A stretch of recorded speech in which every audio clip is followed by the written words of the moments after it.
You are never riding a dragon. That's for sure. Just put that out there, okay?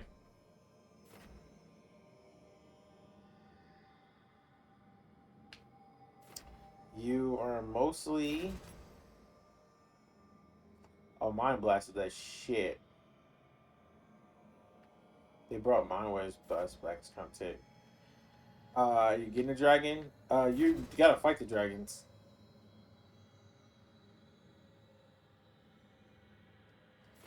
Definitely gotta fight the dragon.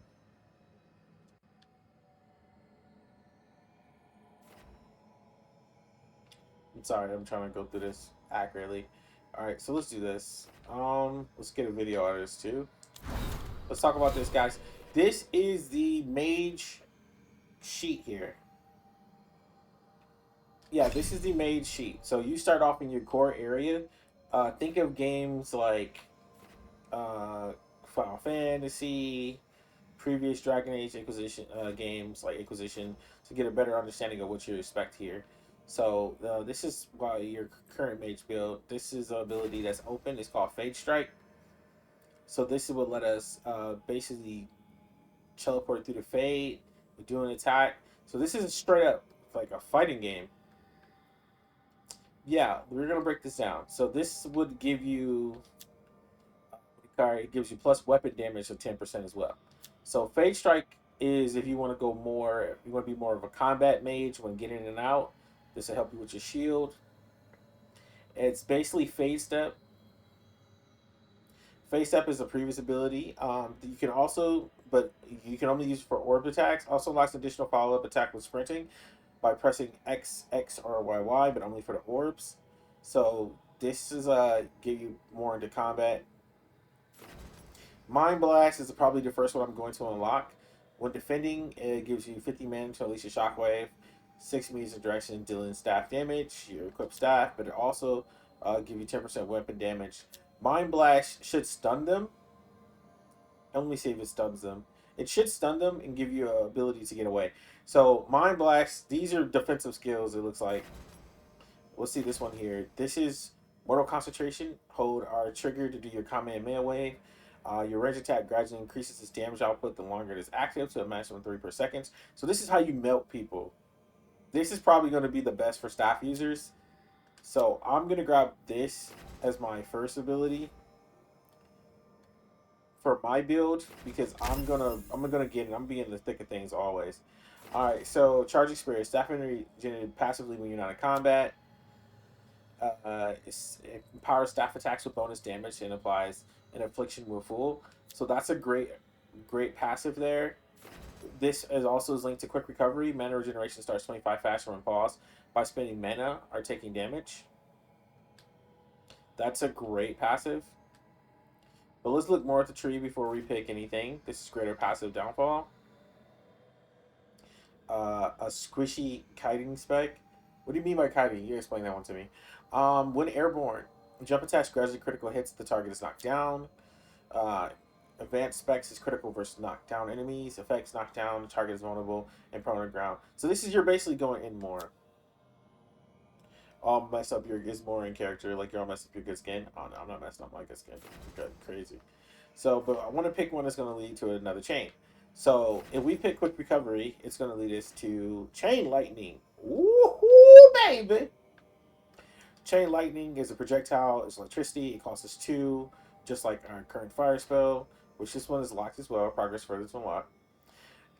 This will give us the ability to overwhelm enemies. I don't know what Overwhelm does yet.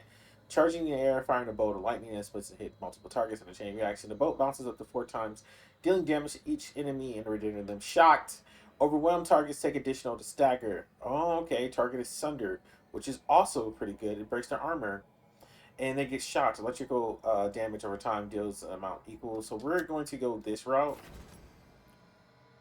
We're going to get our mana, and then we're going to do Chain Lightning. Now, this also leads us to new passives here for Fade Conduit plus mana. And this is another charge attack plus 10. So that's the beam. So this is let you know that we need to do the beam will be better this way. Trait perfect cast. Hold X or triangle, then release at a maximum charge. Releasing a charge attack the moment it reaches the maximum charge level increases damage. That's a close range attack, kinda. And you get elemental catalyst over here. So we're just gonna follow this tree to see what this gives us. Abilities gain 50% more damage based on the damage you type with staff or orb. That leads us to mana regeneration rate, 15%. Light armor mastery while wearing a light helmet armor. Charge rate plus 20%. Staff armor energy attack range plus 2, which is nice.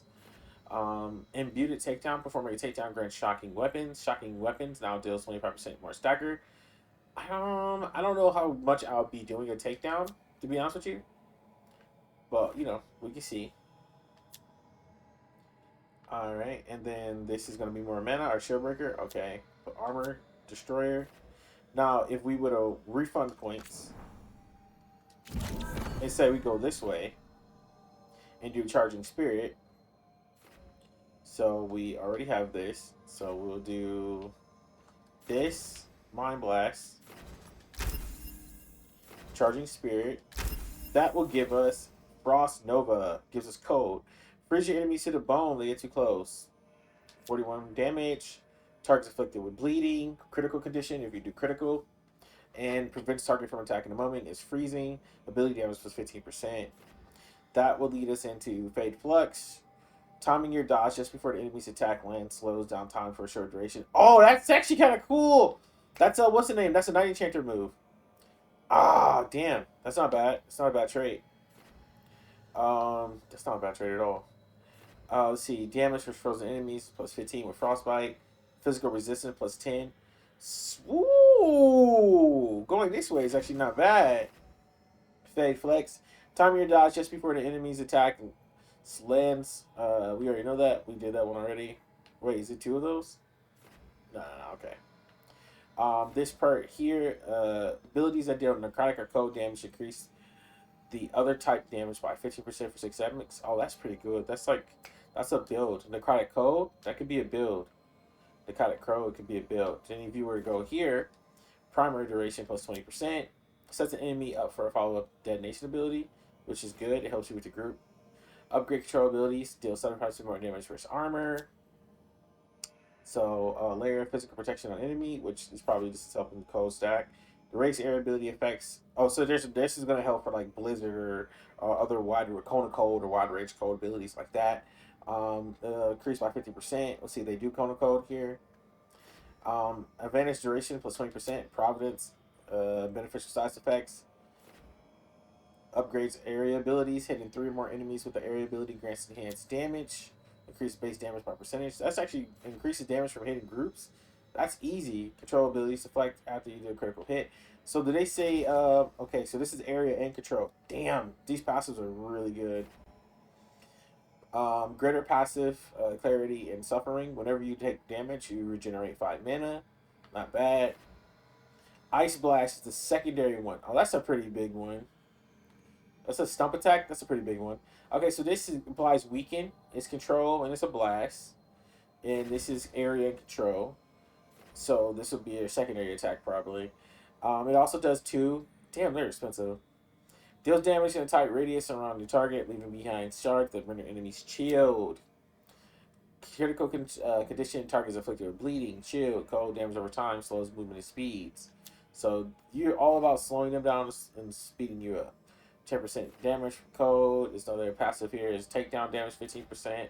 I guess if they're frozen, it's easy to get takedown. Mana regeneration rate plus 15% in and out of battle. It just doesn't say. That's good to know. 100% plus health. So whenever you defend against an attack, staff energy is charged by 25%. The power staff attacks damage. It applies the affliction when they're full. Nice. Zone infusion. You hit an enemy with the area ability, generate 10 staff energy. And powers the attacks with bonus damage. Oh, this is tight. So you can, oh man, you can zone them out. Ice Blast now cooldown for 30 seconds instead of costing mana. Oh, what? That's sick. That's a sick ass passive. Cooldown is 20 per seconds faster. And block mana costs. Oh my god. This is dope. This is a dope little chain here. Oh man. Okay. Damn. So if you follow this way, you can get in there, you can mess him up, you get better takedowns, you get higher health. So this is kind of a tank. So maybe Nevi can do that too. All right, so let's say we're not going the frost shield. Oh yeah, this is definitely kind of tank. So we're sticking with our current kit, right? And we're doing electricity. So the passes for that was a little weird over here, but here we go. Perfect cast. We know that maximum charge. Stagger enemies. Use strike ability. Shocked in nearby enemies. So strike abilities. What was considered a strike ability? Let's go look. Fade strike.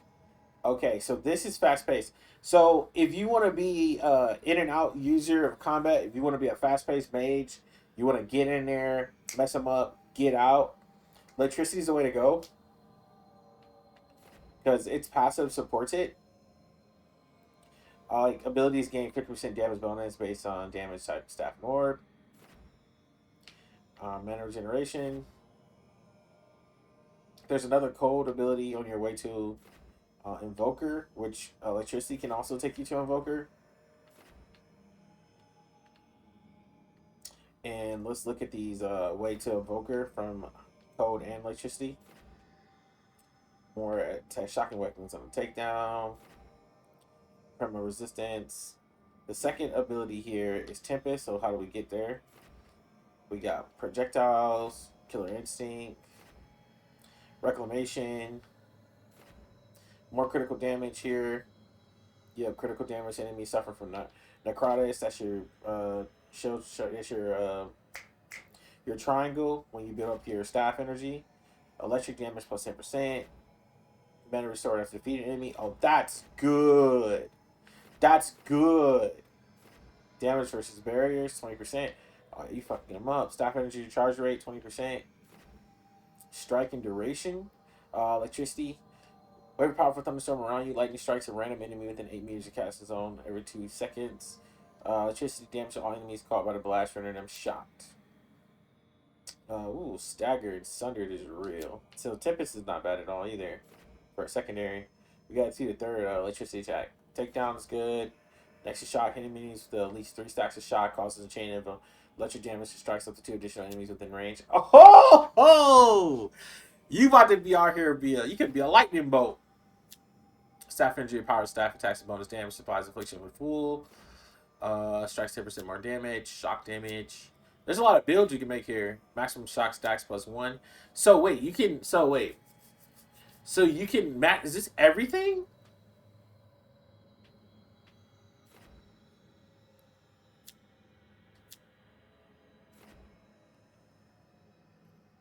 Hit enemies with at least 3 stacks of shock, and you can stack shock even more. And then this strikes enemy and it casts it every 2 seconds. 4 times. So damn. That's kind of crazy. Okay, so these builds are kind of cold. Wait, where's the third ability for this then? Chain lightning, tempest. Does electricity not have one going this way? Ah, okay. Storm surge. Okay, I'm starting to understand how this board is working. Okay, so yes, this is going to take you to the MTV. So yes, this is like I thought.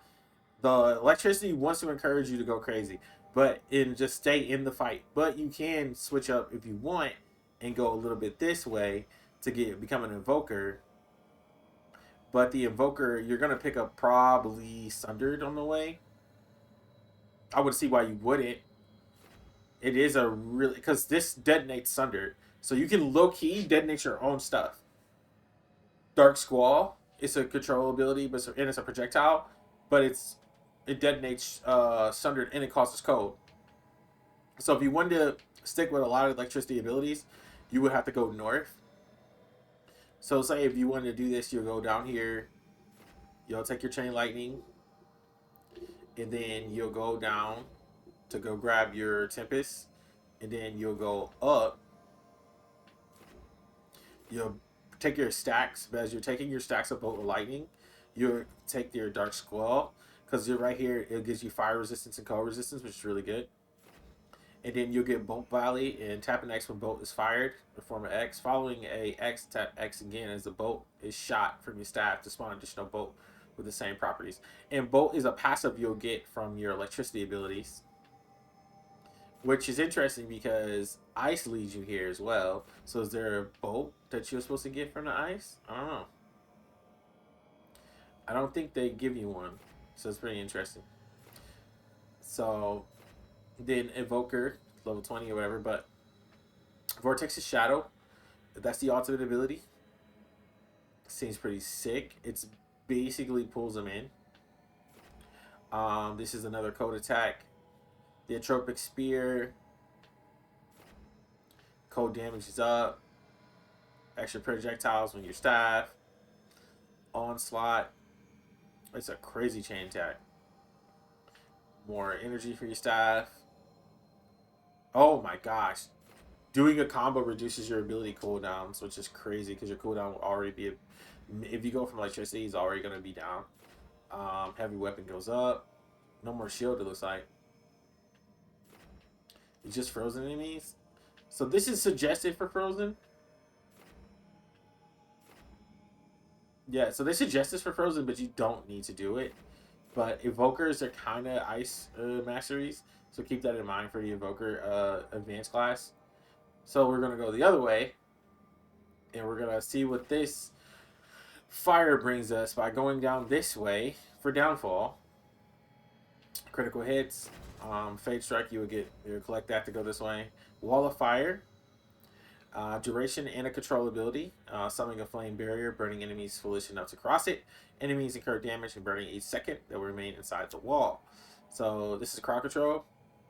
Rook has immovable during this, so which is great because you can't get knocked down during this ability. So that's actually really dope. Degrade, deal 5% bonus damage for each unique primer and affliction on your target. That's pretty good passive to have. Prolong. Fire lasts longer. 20% longer. Return fire. Oh, use a lighter heavy attack after a perfect defense to perform a counterattack. That's fire. That's fire. And that's a lock behind your skill tree. Okay. So then what fighting style is this going to lead to? Because you're basically tanking. If you're trying to counter. A perfect counter. Stagger 20% weapon. Blast. Your current mana has bonus damage for blast abilities. Oh, okay. Your mana Arcane Bomb. Converted from Arcane March to using heavy weapon. Enemy attacks. Okay. Deal 20% more damage to enemies with low health. Yeah, you're basically a tank with this one. The successful light attacks generate an additional 25% mana. This value is doubled against enemies suffering from affliction. Affliction and an effect that deals damage over time. Advantage duration. My buffs stay longer. Duration of my ability reduces defense by 5. Wait, what? Hit enemy with the duration ability reduces their defense as 5. Oh wow. Oh, that's good. Okay. Wrath, critical damage plus 10%. Successful light attacks generate additional 25% mana. The value double against enemies suffering from an affliction. Jesus Christ! Jesus Christ! Oh, yo. Fire damage for 10%. Area and blast detonates sundered. Call down an elemental meteor that crashes and burns enemies in its way. Deals damage in an area around your target and implies burning. Triggers an increased duration effect for the ability its targets. Burning and sundered, which is 2 abilities. Defeated burning enemies grant rally party. I don't know what that is yet. Arcane Bomb stacks. We know that is. That's the heavy blow up. Defeating enemies duration ability grants precision. Oh, ho, ho, ho, ho. Well, you can get precision as a mage? Oh, shit. Yes. Will be critical, baby. Y'all see that, right? Burning stacks increases on this as well. Blast abilities now deal more damage to detonate enemies. Arcane Shot now detonate sundered enemies. Damn. Arcane shot is just a regular stuff you already got. Right? What's the arcane shot? Hold on.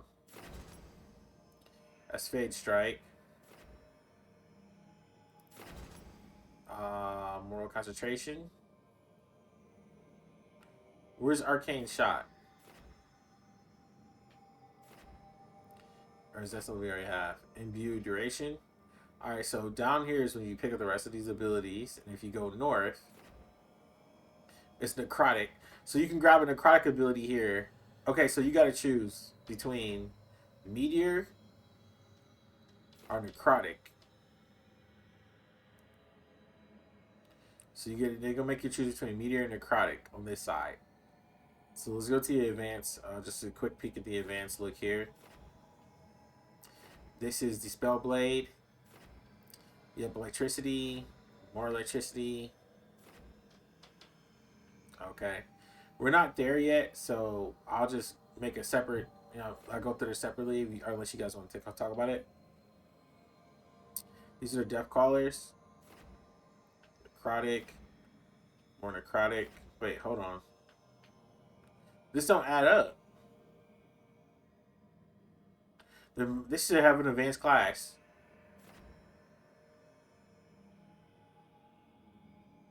This should have an advanced class. So this is its own build in its own. Being a fire tank is its own build. I don't know if that's going to be an ultimate ability right there. But a fire's they don't have an advanced class. That's crazy, but they have such good abilities. Meteor feels like it's an ultimate attack. That's interesting. This is missing a class. This is missing an advanced class. Okay, so when you get to Necrotic, so you don't get to Necrotic by itself. So if you want to build Necrotic, which I kind of like Necrotic. I don't know if it's summoned. If I can raise the dead, I'm going to go Necrotic myself. Okay, so to get to Necrotic, you can either go Ice, Frost Nova. Deal necrotic damage increases the other types, so that helps you with it. Rage, doing shotgun weapons, electric armor, +10. It doesn't really, fire doesn't really link to it that well. It doesn't link to it that well. Interesting. This is the Death Caller. The Crypt's Herald is your major attack. Power to Fade. Necrotic Storm. You got the Spirit Bomb. It's a blast attack. Drains the life of the enemies. And then, are those only 2 abilities? So y'all spells for years is facts. Soulborn. This is helps with blast. This is an advanced class. Necrotic. So Necrotic has 1 ability, 2 abilities. Necrotic has 2 fucking abilities.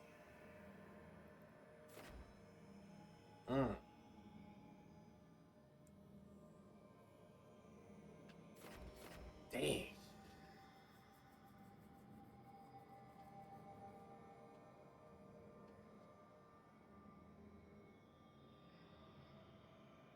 They're actually pretty strong, it looks like. They look really strong. Enemy affects duration. Necrotic damage plus 10. Soulborn. Oh, wow.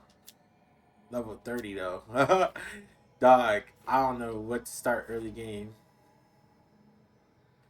1, 2, 3, necrotic is broken. So you can go complete fire, you can go complete ice, you can go necrotic.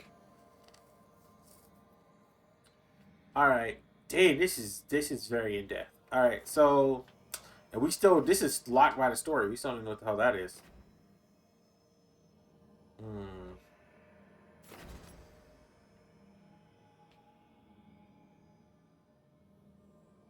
One, two, wall of fire. All right, so what do I want to do? I don't want to get hit. I don't want to be in a combat. I want to be able to block.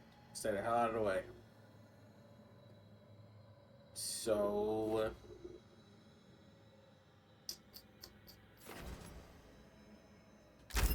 I like that ability. I'm gonna try that.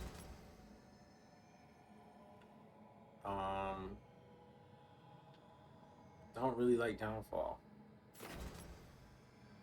I'm gonna take mind blast too.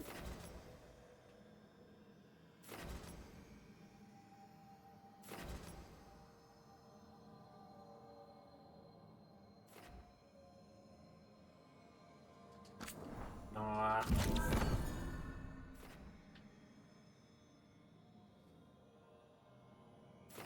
I feel like wall of fire is so helpful though.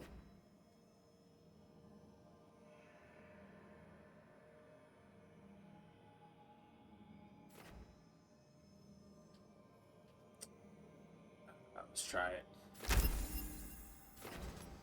It's a long way to necrotic, but it is what it is.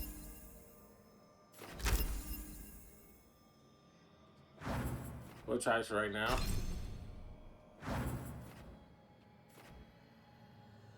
This is sustain, this is control, this is burst. Okay, so there is multiple abilities here. So there's a sustain, it's beneath your pretty swag to get hit. I'm trying to get hit, bro. You're right. I feel no loss there. Alright, so there's multiple. Interesting.